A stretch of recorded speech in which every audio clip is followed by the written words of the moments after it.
पिता और पुत्र और पवित्र आत्मा के नाम पर आमीन। सभी लोगों को जय यीशु और मेरा प्यार भरा नमस्कार। आप सब लोग कैसे हैं? मैं बिल्कुल ठीक हूँ और मैं विश्वास करता हूँ आप सब लोग भी ठीक होंगे, खुश होंगे, बढ़िया होंगे परमेश्वर के आशीर्वाद से। और काफ़ी दिनों के बाद यानी कि लगभग 2-2.5 महीने के बाद मैं चैनल पे आ रहा हूँ और आप सभी लोगों को दोबारा डिवाइन प्रीचिंग 777 में आप सभी लोगों को दिल से स्वागत करता हूँ मैं। And thank you very much.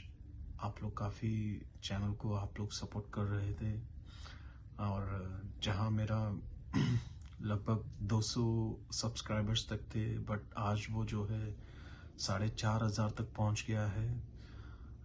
वो सब यीशु मसीह का कृपा है, आप लोगों का प्यार है जो इस चैनल को मिला है।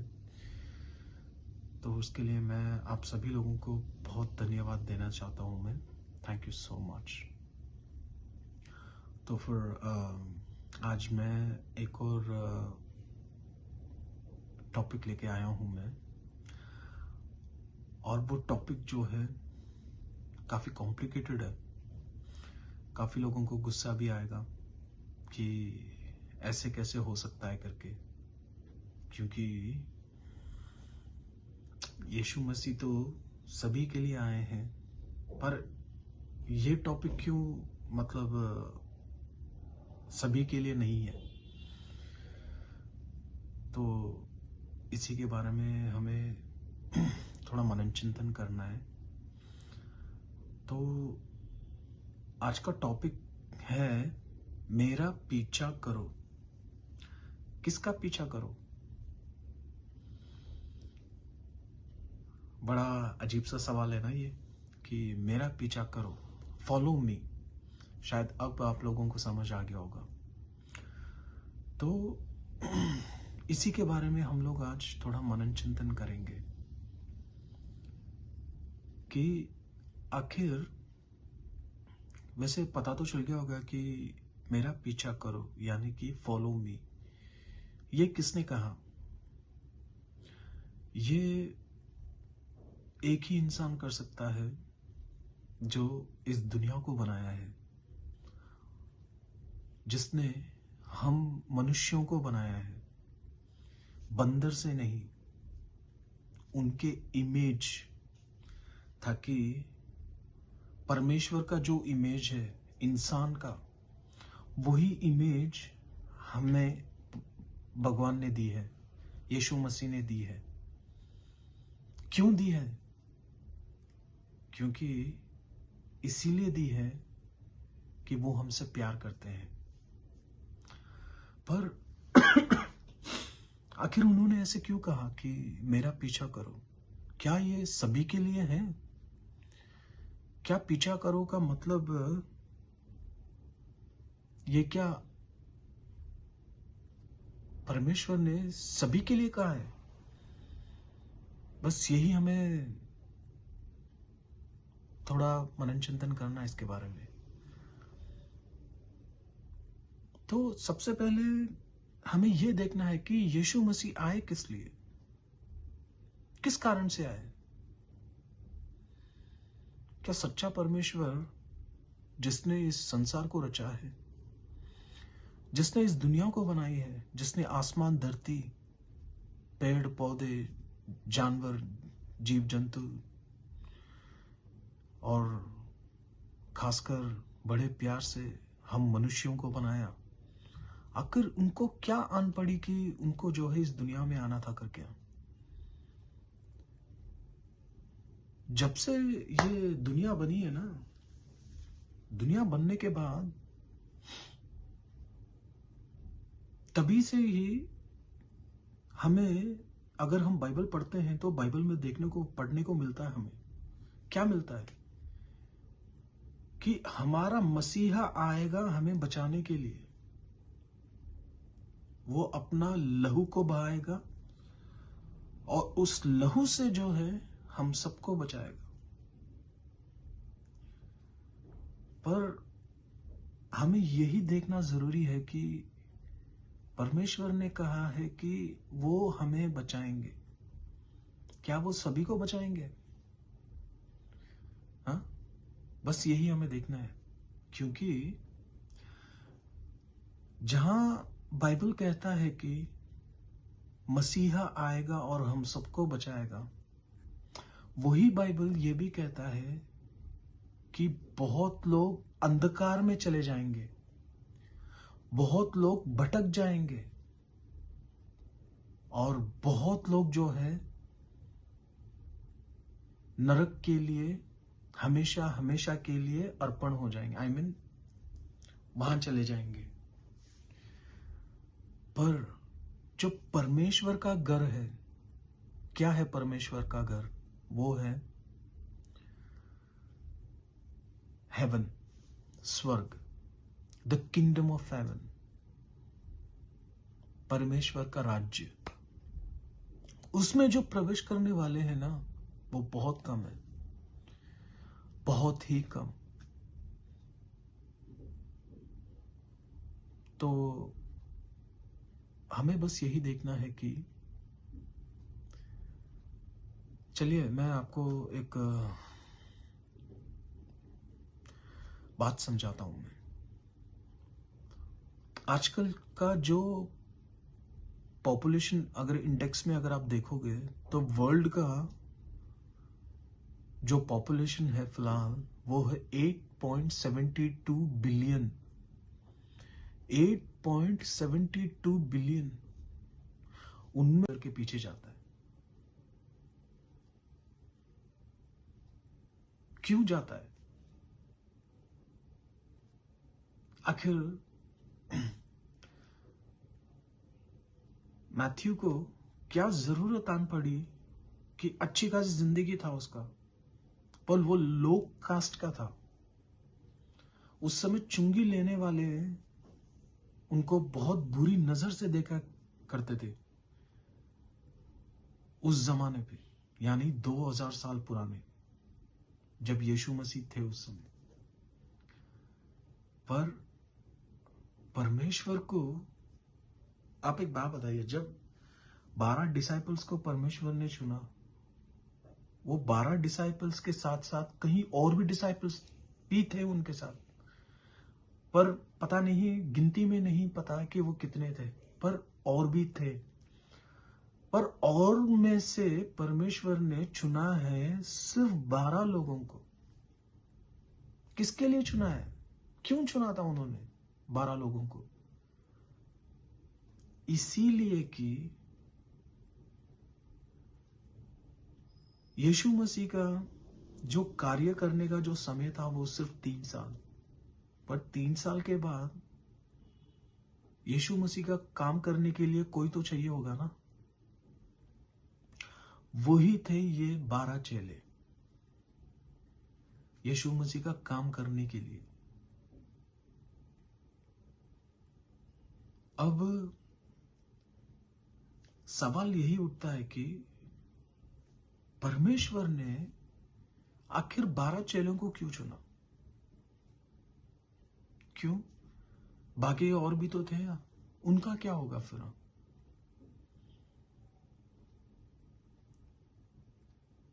एक एग्जाम्पल देता हूं मैं आप लोगों को।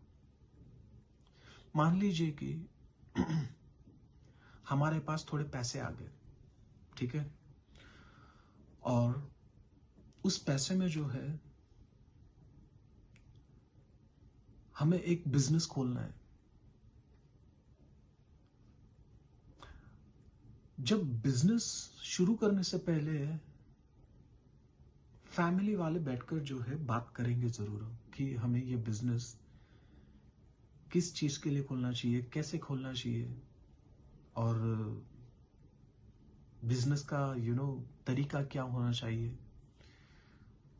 आखिर हम बिजनेस अगर हम एक कोई नया खोल रहे हैं तो हमें उसकी कितनी अमाउंट डालना पड़ेगा, और बैकअप में कितना अमाउंट रखना पड़ेगा, हमें कितने कारीगरों की जरूरत होगी। तो अगर हम कारीगर रखेंगे तो फिर उसका भी एक स्टेज होता है ना कि एक अगर मान लीजिए कि होटल ही है तो होटल के लिए क्या चाहिए? एक कुक चाहिए, अच्छा सा क्लीनर चाहिए, बर्तन धोने वाले चाहिए, ठीक है, और एक जो है मैनेजर की ज़रूरत होती है। उसके बाद जो है कैशियर की।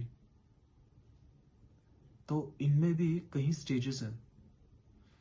तो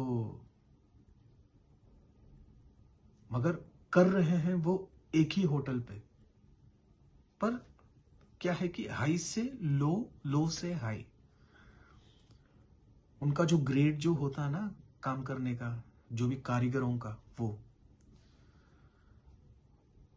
तो वैसे ही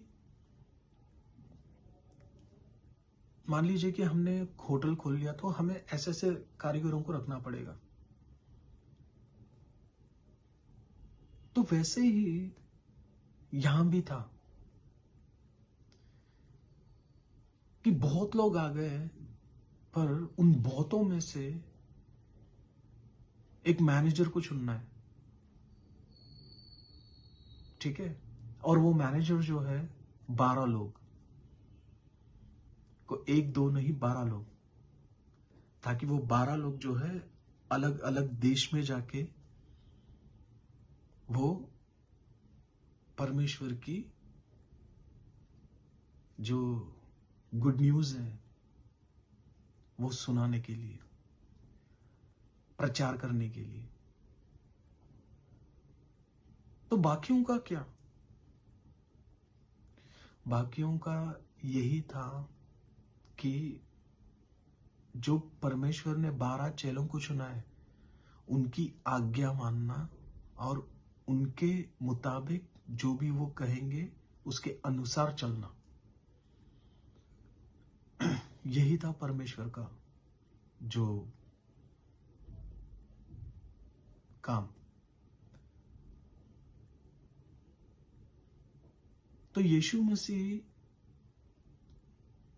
पहले वो इस दुनिया में आए, फिर उनको जिन लोगों की जरूरत होती है उन लोगों को उन्होंने चुना।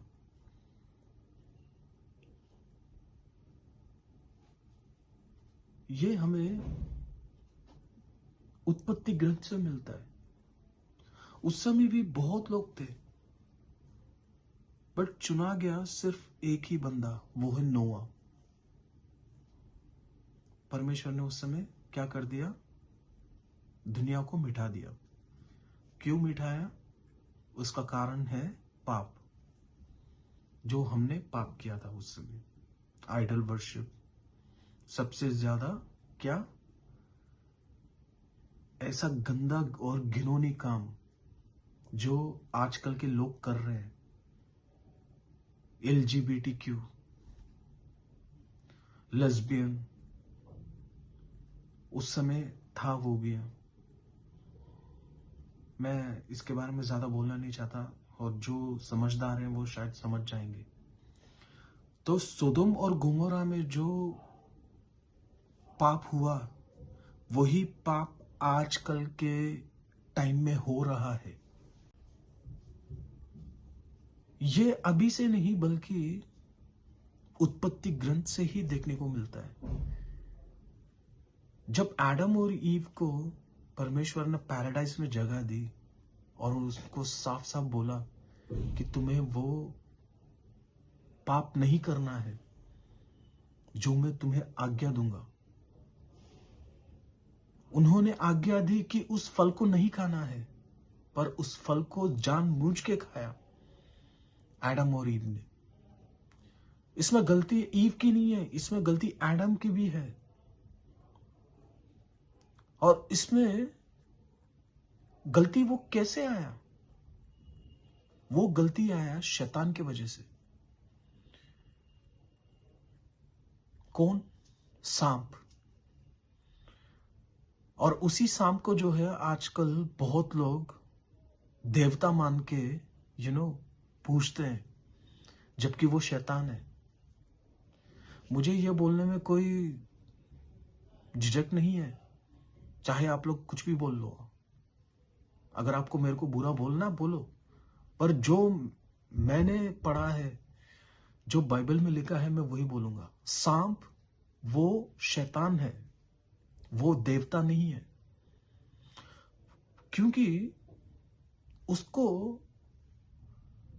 परमेश्वर के बनाए हुए मनुष्यों को बिगाड़ना था, उनके अंदर पाप लेकर आना था।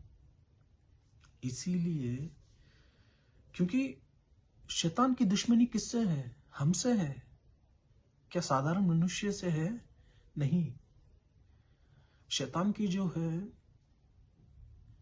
दुश्मनी, वो परमेश्वर से है। कौन परमेश्वर? वो परमेश्वर जिसने इस दुनिया को रचा, वो परमेश्वर जिसने हमें बनाया, उसकी दुश्मनी उनसे है। परमेश्वर से दुश्मनी लेने के लिए वो किसको अटैक कर रहा है? वो किसको टारगेट कर रहा है? हम जैसे मनुष्यों को। क्या मनुष्य, इंसान क्या लेते ही पाप में है? मतलब पाप को लेके पैदा होता है? नहीं, वो पाप को लेके पैदा नहीं होता है।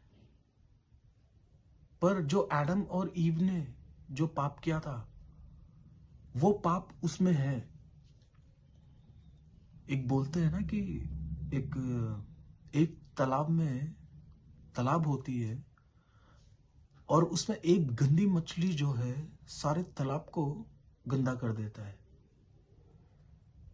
और वही सेम चीज हमारे ऊपर आया है। बल्कि जो डिसोबीडियंट जो है, जो ओरिजिनल सिन है, वो किया था एडम और ईव ने।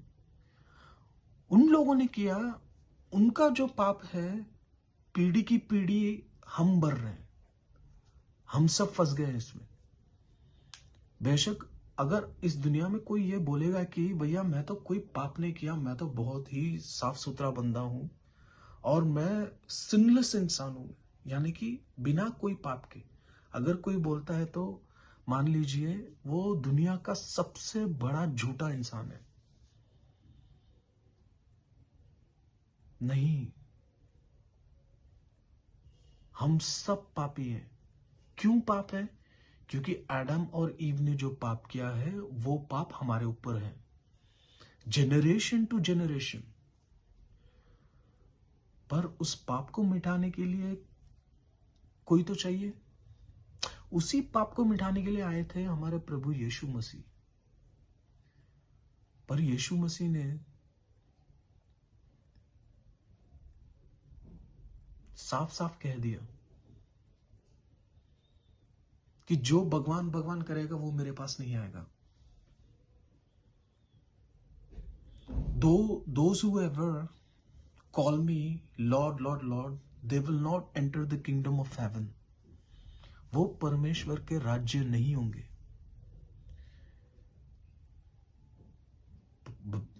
जीसस ने बनाया इस दुनिया को, और इस दुनिया में जैसे मैंने आपको कहा कि 8.78 बिलियन पॉपुलेशन है, पर उनमें से कितने लोग किंगडम ऑफ हेवन, स्वर्ग राज्य में जाएंगे, ये बस देखना है हमें। क्या परमेश्वर ने जो चुना है, क्या मैं उसमें हूं, ये हमें देखना है।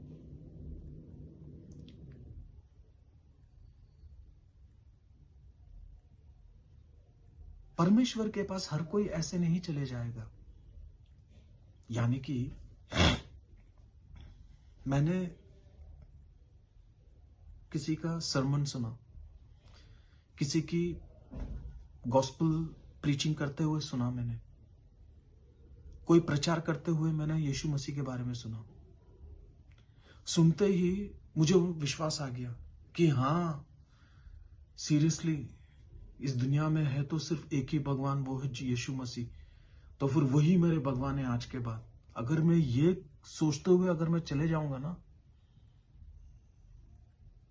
किसी का प्रचार सुन के अगर मैं ये चले जाऊंगा, तो फिर मान लीजिए कि मैं खुद को धोखा दे रहा हूं। नहीं, हम, ये बात सच है। पीटर ने जब उसने प्रचार शुरू किया तो एक ही दिन में 3,000 लोग कन्वर्ट हुए, परिवर्तन हुए। उन्होंने यीशु मसीह के ऊपर उन्होंने विश्वास रखा। वो कैसे, आप बताइए मुझे। कन्वर्ट हुए, परिवर्तन हुए। उन्होंने यीशु मसीह के ऊपर उन्होंने विश्वास रखा। वो कैसे, आप बताइए मुझे।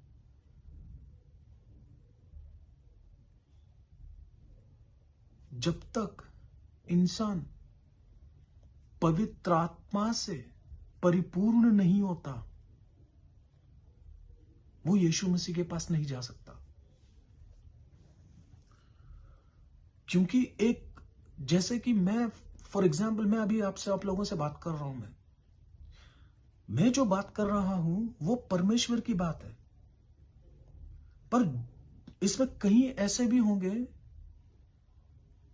जो इस वीडियो को देख रहे होंगे, जो इस प्रचार को सुन रहे होंगे। वो उन पे निर्भर करता है कि वो कैसे सुन रहे हैं। क्या वाकई में उनके अंदर जो मैं बात कर रहा हूं, मैं, क्या वो मेरी बातें उन दिमाग से लेके क्या दिल तक पहुंच रही है, ये देखना जरूरी है। परमेश्वर की अगर हमें परमेश्वर को पाना है तो सबसे पहले क्या करना चाहिए? विश्वास। हमें विश्वास लेकर आना पड़ेगा। वो विश्वास जो है 12 चेलों में नहीं था पहले। परमेश्वर ने, यानी कि यीशु मसीह ने उन 12 चेलों के सामने कई चमत्कार किए, पर वो लोग नहीं माने। वो फिर भी जो है डाउट करते रहे। किसके ऊपर? जीसस के ऊपर। मगर क्या परमेश्वर को यह पता नहीं है कि ये लोग जो है उनके ऊपर डाउट कर रहे हैं, उनको संदेह है? पता था। पर वही यीशु मसीह को यह भी पता था कि ये अभी फिलहाल मुझे संदेह कर रहे हैं कि मैं ही भगवान हूं करके। पर वो दिन आएगा जब मैं इनसे बिछड़ूंगा और मैं जब ऊपर उठा लिया जाऊंगा, तब इनको पवित्र आत्मा मिलेगी और तब ये मेरे ऊपर विश्वास करेंगे। ये यीशु मसीह को पता था। मेरे प्रिय भाइयों और बहनों, जो भी क्रिस्त में है, यीशु मसीह का ना एक क्वालिटी है, पता है क्या? वो आज का नहीं देखेंगे, वो देखेंगे फ्यूचर का। उनको पता है कि फ्यूचर में हम क्या बनने वाले हैं, क्या होने वाले हैं। जीसस को यह भी पता था कि जूडस इस्करियोत जो है वो उनको धोखा देगा, मगर उन्होंने स्क्रिप्चर के अनुसार उन्होंने चलने दिया उसको। क्योंकि अगर नहीं चलने दिया होता ना, जो स्क्रिप्चर्स में लिखा हुआ है वो सब बेकार हो जाते, वो सब फॉल्स हो जाते। मगर यीशु मसीह को वो करना था। मैं, मान लीजिए कि मैं यीशु मसीह के सामने हूं, पर यीशु मसीह को पता है कि इसके दिल में क्या है। और ये वाकई में ये मेरा काम करेगा या नहीं करेगा, या ये मुझे धोखा देगा, ये उनको पता है।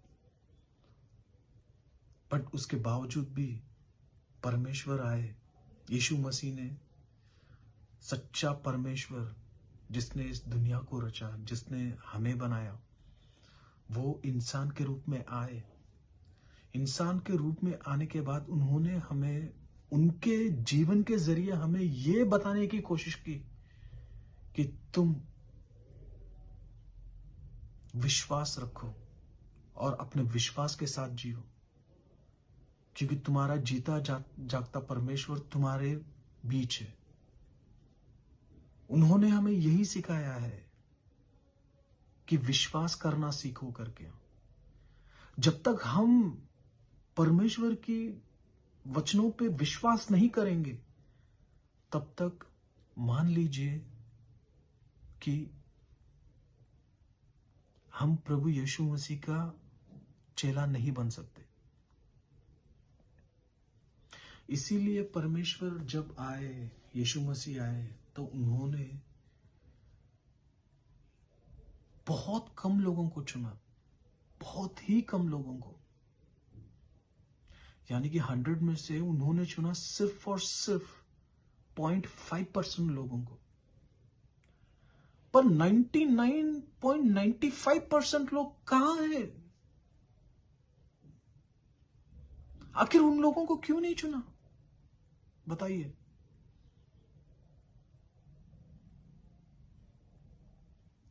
क्यों नहीं चुना? इसका सिर्फ यही कारण है, क्योंकि हमने यीशु मसीह को नहीं पहचाना और ना ही हमने उनके ऊपर विश्वास किया।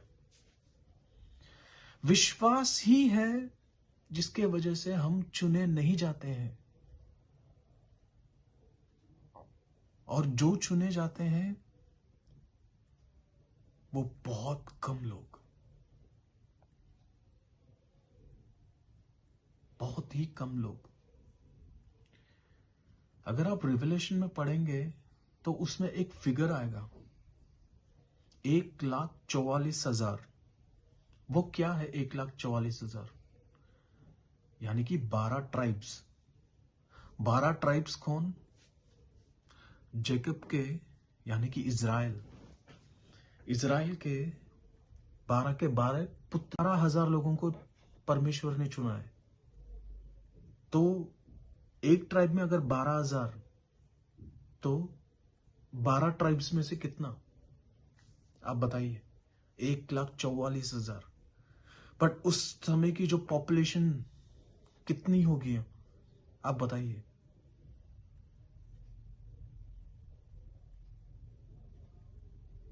और उनमें से अगर परमेश्वर हर एक ट्राइब में से सिर्फ 12,000 लोगों को चुन रहे हैं, तो अभी का पॉपुलेशन क्या है?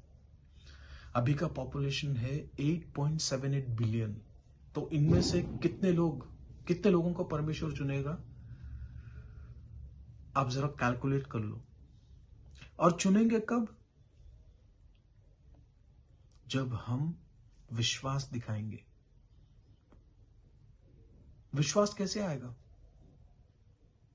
विश्वास आएगा सुनने में, अपने दोनों कानों से सुनने में, अपने दोनों आंखों से देखने में।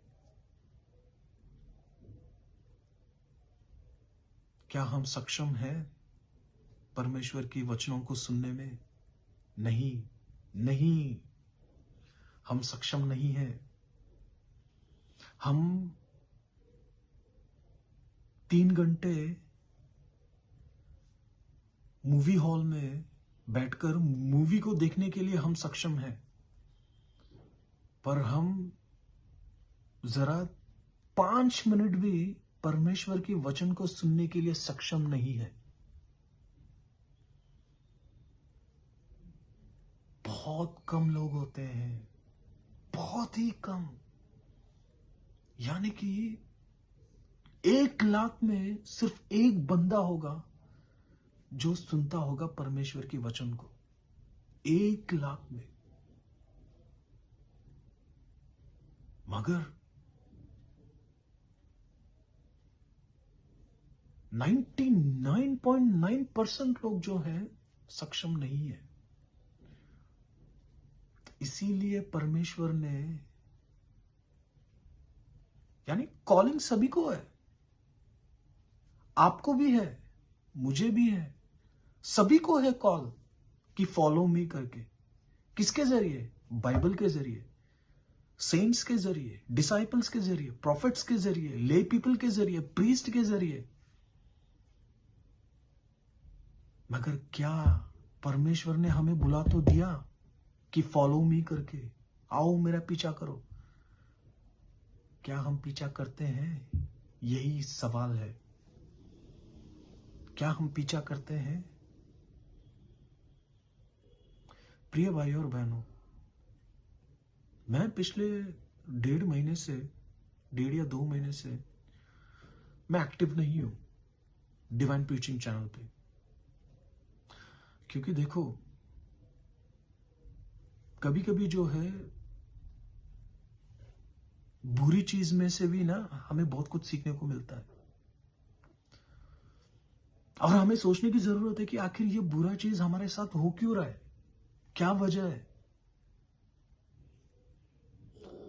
स्पिरिचुअल लाइफ में जो ग्राफ है ना, वो हमेशा ऊपर नहीं जाता है। जो रोलर कोस्टर राइड है ना, वो ऐसे होता है। तो जब भी हम ऊपर जाते हैं तो नीचे भी आना पड़ता है हमें। तो मेरे साथ भी ये हुआ है। क्या हुआ है मैं अब आप लोगों को बताता हूं। मैं ये जो मेरे 4,500 जो सब्सक्राइबर्स बढ़े हैं, उसका मेन कारण पता है क्या है? किसी ने ये डिवाइन प्रीचिंग चैनल में जो मैं इवेंजलाइज कर रहा हूं ना, जो मैं प्रीचिंग कर रहा हूं, मैं परमेश्वर की जो बातें हैं, उसको देख के नहीं आए। ये चैनल बने हुए मुश्किल से 3 महीने होगा। उन 3 महीने तक जो है इस चैनल में सिर्फ और सिर्फ 200 सब्सक्राइबर्स थे। बट आज इस चैनल में अराउंड 4200 सब्सक्राइबर्स हैं। वो क्यों? इसका बहुत बड़ा कारण है। बिग बॉस आया, रियलिटी शो। मैंने उस बिग बॉस को जो है थोड़ा लाइव दिखाया है यहां पे। बताइए, जब मैं लाइव परमेश्वर की बातों को करता हूं, जब मैं अपना परमेश्वर के बारे में वीडियोस अपलोड करता हूं मैं, तब एक सब्सक्राइबर भी मिलना बहुत मुश्किल होता है। पर यही बिग बॉस अगर मैंने लाइव दिखाया, you won't believe dear brothers and sisters in Christ, 2 दिन में 3,000 सब्सक्राइबर्स आए।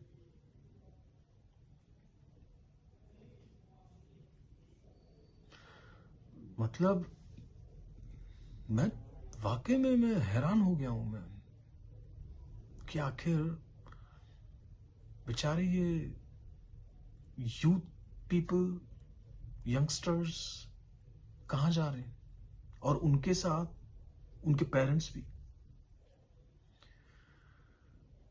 मतलब इसी में ही पता चलता है ना कि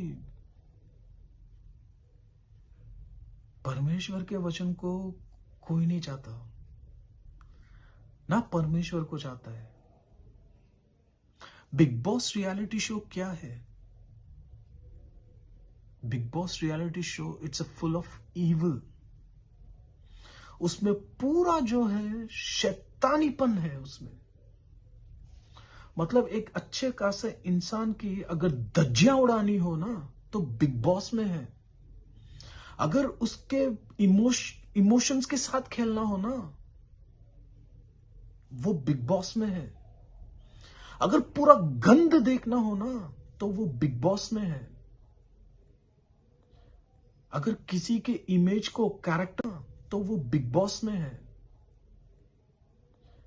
अगर किसी के इमेज को कैरेक्टर की असैसिनेशन करनी है ना, वो बिग बॉस में है। अगर हम हम नहीं, इस बिग बॉस में अगर कोई टास्क देते हैं तो साइनिंग क्या होती है शैतान की, कि आज एविक्शन का डे है तो एक बेड़िया है जो भूखा है, तो जब जब वो शोर मचाएगा तो फिर एक को आना पड़ेगा और एविक्ट करना पड़ेगा। ये इविल है।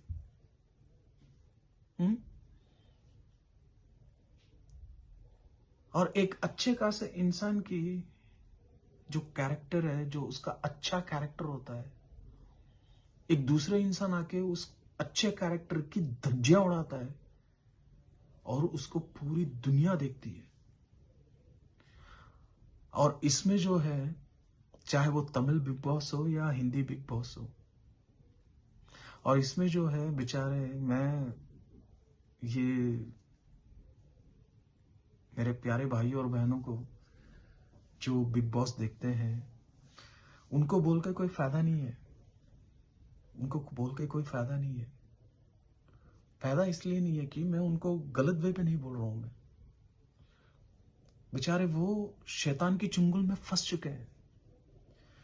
ऐसे ऐसे मैसेजेस मुझे पढ़ने को मिला है, मैं क्या बताऊं सीरियसली।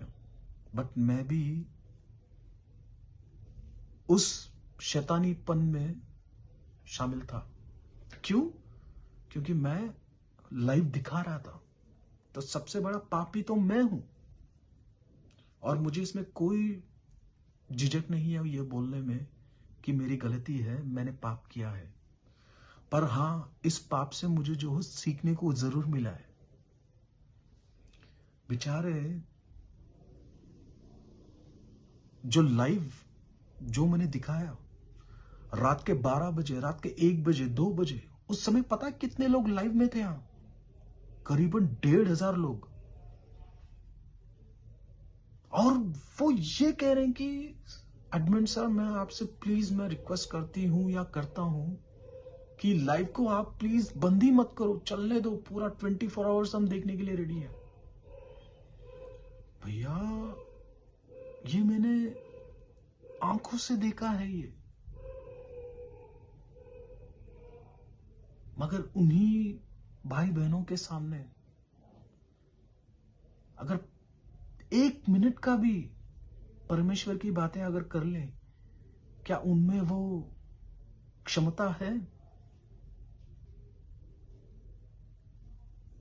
परमेश्वर की वचनों को सुनने के लिए? नहीं, नहीं। तो मैं आप लोगों से यही कहना चाहता हूं, मैं अगर बच्चे ऐसे हो रहे हैं तो गलती किसकी है? पेरेंट्स की, मां बाप की। क्योंकि बिग बॉस में दिखाया क्या जा रहा है? एक लड़का एक लड़की की लव स्टोरी, और उस लव स्टोरी में एक ही बेड में वो लड़का वो लड़की के साथ सो रहा है। पर पेरेंट्स जब उनके मम्मी पापा आते हैं तो क्या कहते हैं? वाह बेटी वाह, क्या खेल रही हो तुम, एकदम सही जा रही हो, बहुत बढ़िया है। मतलब वो लड़का जो उसके लाइफ में, यानी कि बिग बॉस में आया है, और मुश्किल से तुम दोनों को क्या मतलब बचपन से साथ रहे हैं क्या? नहीं, जस्ट उस समय के लिए। उसका अता पता कुछ नहीं, तुम लोग पहले से दोस्त नहीं, बट फिर भी यार 1 महीने में तुम लोग इतना क्लोज आ जाते हो कि मतलब हस्बैंड वाइफ भी ऐसे नहीं करते होंगे जिन जैसा ये लोग करते हैं। पर पेरेंट्स आके क्या, उनका क्या कहना, वाह वाह वाह वाह वाह वाह। वाकई में हर किसी को अगर ऐसे माँ बाप मिल जाएंगे ना, ऐसे पेरेंट्स मिल जाएंगे ना, सीरियसली शैतान की तो बल्ले बल्ले है। शैतान की तो बल्ले बल्ले है सीरियसली। तो शैतान को क्या चाहिए? शैतान को तो यही चाहिए ना कि आओ और बर्बाद हो जाओ। बर्बाद माने कैसे हैं? अपने स्पिरिचुअल लाइफ को, अपनी आध्यात्मिक लाइफ को बर्बाद करो, पाप में गिरो, पाप से भर जाओ, तभी तुम लोग जो है तुम्हारे भगवान के पास नहीं जा पाओगे। अरे जब पाप होगा तो क्या यीशु मसीह उन 12 चेलों को जैसा उन्होंने चूज किया, क्या हमें कर पाएंगे? करेंगे? नहीं करेंगे, नहीं करेंगे।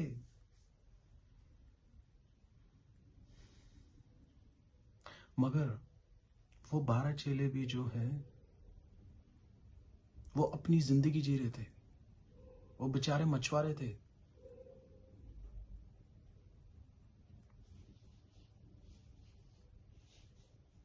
मैथ्यू वो चुंगी लेने वाला था,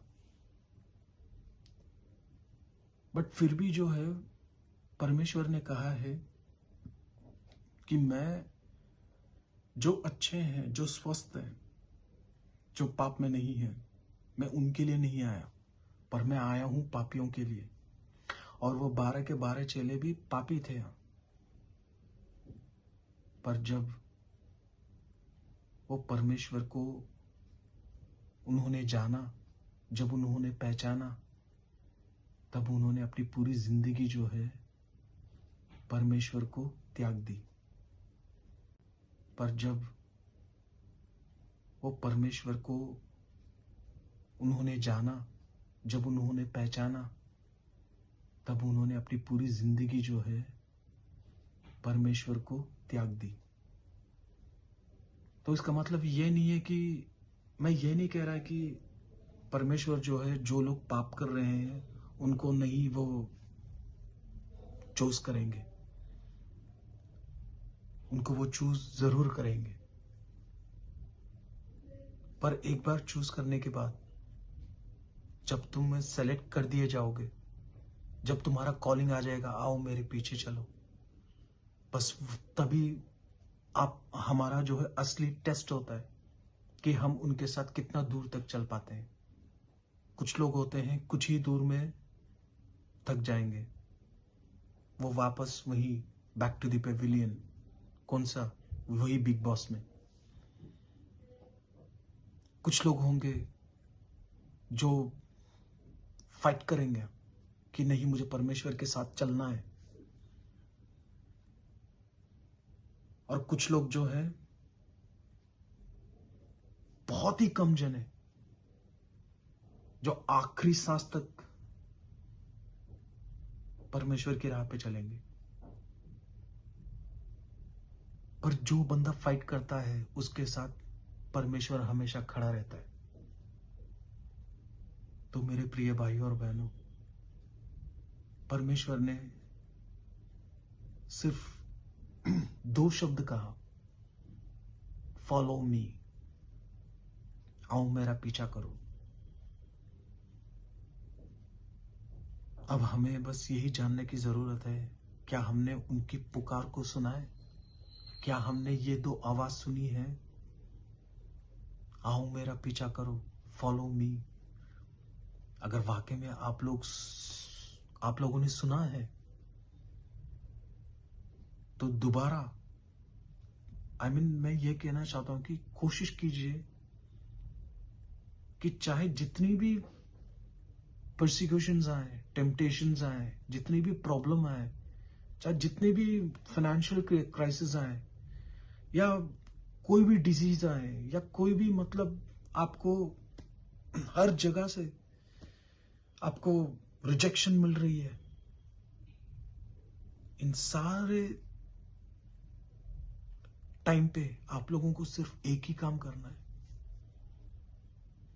जीसस क्राइस्ट के साथ हमेशा बना रहना, उनके ऊपर विश्वास करना। क्योंकि आजकल जो बोलते हैं ना कि डर के आगे जीत है, वो सही है, मगर हमें माउंटेन ड्यू पी के नहीं बोलना है कि डर के आगे जीत है। हमें शैतान से लड़ना है, शैतान की हर एक चाल से लड़ना है। शैतान हमें टीवी से जोड़ के रखता है, ये रियलिटी शो से। आपको उससे लड़ना है कि आपको उससे ओवरकम करना है करके। कठिन है पर नामुमकिन नहीं, नामुमकिन नहीं। बिग बॉस में भी देखता हूं मैं, पर इसका मतलब ये नहीं कि मैं बिग बॉस में ही खो जाऊं। वो एक रियलिटी शो है, उसमें वो जस्ट एंटरटेनिंग के लिए,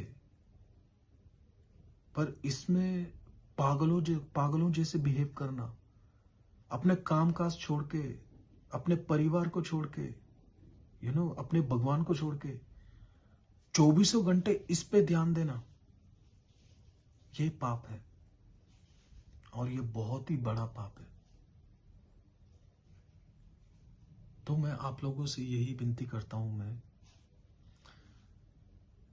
कि अगर आप लोग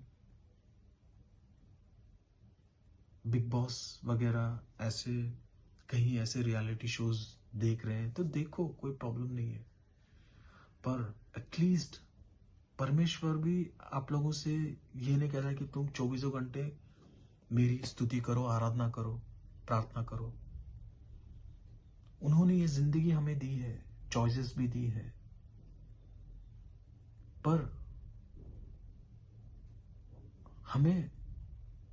हम अगर पूरे दिन में अगर 1 घंटा भी परमेश्वर के लिए ना देंगे ना, तो हम चुने नहीं जाएंगे। हम परमेश्वर के सच्चे डिसाइपल हैं, ये हम नहीं कह पाएंगे।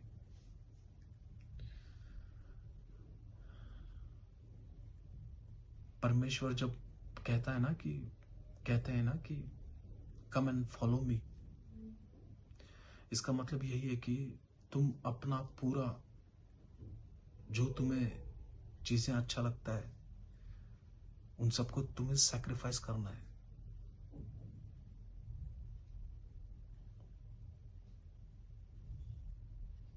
जिस पल में हम डूबे रहते हैं, उस पल में से निकलना है और हमें परमेश्वर के पीछे होना है। इसीलिए कि तुम अपने आप को सैक्रिफाइस करो और परमेश्वर का क्रूस उठाओ और पीछे हो, यही परमेश्वर कहता है। तो प्रिय भाइयों और बहनों, मैं आप लोगों से सिर्फ ये कहना चाहता हूं कि अगर आपको वो आवाज आया है जिंदगी में कि आओ मेरा पीछा करो, कम एंड फॉलो मी, तो प्लीज उस यात्रा को शुरू करो दोबारा, और जो इस यात्रा में है उस यात्रा को बरकरार रखो, और जो इस रास्ते में आना चाहते हैं कोशिश करो कि परमेश्वर की उस वाणी को सुनने के लिए कि बेटी या बेटा आओ मेरा पीछा करो। चलिए, मैं इस वीडियो को अब यहीं समाप्त करता हूं। आई होप कि